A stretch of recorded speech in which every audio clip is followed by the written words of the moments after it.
So guys, are you allowing the opinions of others to become your reality? I have titled the topic exactly that because some of you who have been watching my stories may have noticed that someone actually sent me a message following me sharing my before and after picture. And in the message sent to me, I was basically told that I looked better or I looked happier when I was overweight. Okay, so I think the person actually said, I know you've lost weight, etc. Perhaps, or I prefer how you looked before. You looked so much more happier.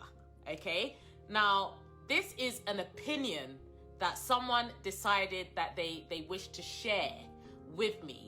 For what reason, what the motive was behind the reason they sent the message, I do not know. But it then caused me to begin to think about how people are always offering, whether, invited or not, their opinions about what they think you should or shouldn't be doing, or how you should be conducting your life. It made me begin to start thinking about how people freely offer their opinion about what they think you should or shouldn't be doing. For likes, and let me know if you know what I'm talking about. People offering opinions to you about your life.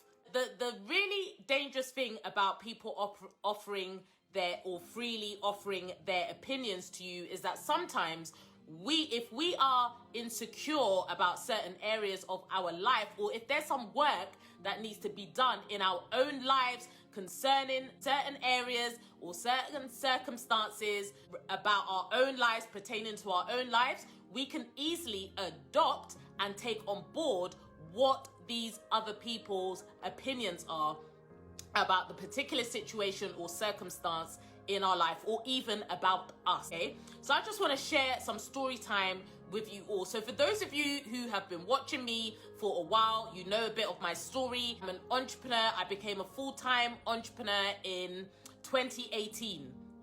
Prior to that, I was working in financial services in the UK, in Canary Wharf, and I'm not going to mention the name of the organization that I was working for. So I worked in financial services from 2012 to 2018. And during that time, in this particular job, I was constantly told that I was not good enough, that I was not up to standard in regards to my work, and also in regards to me as a person, okay, and what I brought to the table. And in fact, the actual organization itself, it breeded and it promoted an atmosphere and an environment of intimidation, and also of really putting down people.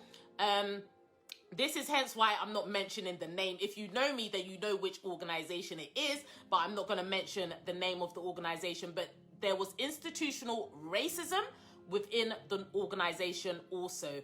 And so because of that, even though I had been in that organization from 2012, okay, I was not able to climb the career ladder to the level in which I wanted to climb the career ladder, okay? And that was because of the way that I was perceived, okay? So, and it was not an isolated incident or an isolated experience, because I had spoken to so many other, in particular, women of color, Black women in the organization who also faced the same thing, who also had the same experience. So I had countless conversations with women within the organization who had told me that they had lost their confidence in themselves because of the way in which it was a systematic bullying going on within the organization. Systematic bullying and systematic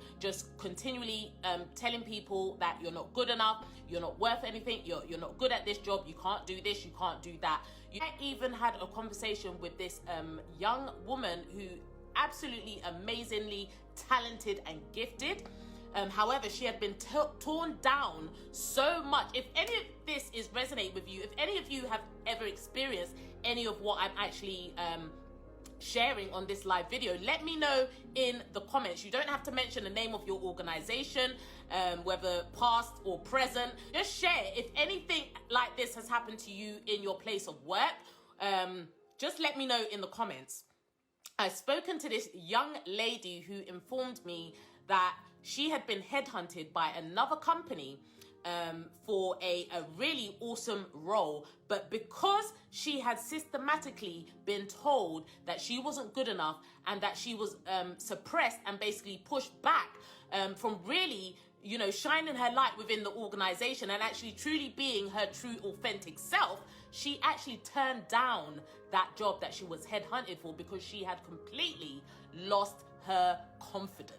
Now, guys, let me tell you that I really understood what she had been going through and what she was talking about. I really empathize with her because at a point in this organization, exactly the same thing happened to me. I was constantly being told that I wasn't good enough, that I couldn't do the job, that you know, that I would not progress in the job, etc., etc. And it was a very sort of subtle, indirect, systematic way of putting you down, telling you you couldn't do the job, telling you you weren't good enough, telling you you weren't good enough for progression. Indirectly, when you were going up for promotion and you didn't get the job that you was going for, you knew the reason why.